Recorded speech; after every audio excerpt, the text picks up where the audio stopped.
ಬುಡಕಟ್ಟು ಚಪ್ಪರಬಂದ್ ಸಮುದಾಯದ 73ನೇ ವಿಮುಕ್ತ ದಿನಾಚರಣೆ.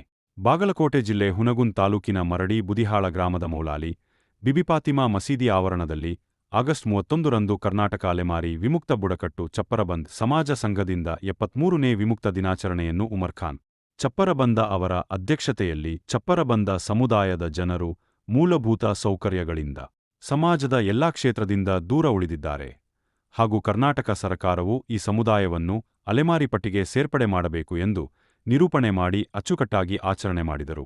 ಮೂಗನೂರ್ ಹಾಗೂ ಮರಡಿ ಬೂದಿಹಾಳ ಗ್ರಾಮದ ಚಪ್ಪರಬಂದ ಸಮಾಜದ ನಾಗರಿಕರಾದ ಮದ್ದುಸಾಬ ಚಪ್ಪರಬಂದ್ ಲಾಲಾಸಾಬ್ ಸಾಹೇಬಲಾಲ್ ಮೊಹಮ್ಮದ್ ಹಾಜಿ ರಾತ್ರಿ ಹೊತ್ತಿನಾಗ ಚಪ್ರಗಳನ್ನ ಕಟ್ತಿದ್ರು. ಅವ್ರಿಗೆ ಉಳ್ಕೊಳಕ್ಕೆ ಜಾಗ ಮಾಡಿಕೊಡ್ತಿದ್ರು. ಅವ್ರಿಗೆ ಸೇವಕರಾಗಿ ಇವ್ರ ಕೆಲಸಗಳನ್ನ ಮಾಡ್ತಿದ್ರು. ಹಾಗಾಗಿ ಚಪ್ರ ಏನು ಕಟ್ಕೊಂತ ಬಂದ್ರು ನೋಡಿದ್ರು ಅದೇ ಕೆಲಸನ ಇವ್ರು ಮುಂದುವರ್ಸ್ಕೊಂತ ಬಂದ್ಬಿಟ್ಟು ಹಾಗಾಗಿ ಅದನ್ನ ಚಪ್ರ ಬಂದ್ ಅಂತೇಳಿ ಅವ್ರನ್ನ ಕಟ್ತಿದ್ರು. ಚಪ್ರ ಕಟ್ಟೋರು ಚಪ್ರ ಬಂದ್ ಅಂತ ಕರಿತಿದ್ರು. ತದನಂತರ ಏನು ಮಾಡ್ಬಿಟ್ರು ಇವ್ರನ್ನ ಮತ್ತೆ ಮೊಘಲರ ಕಾಲ ಸೈನಿಕರು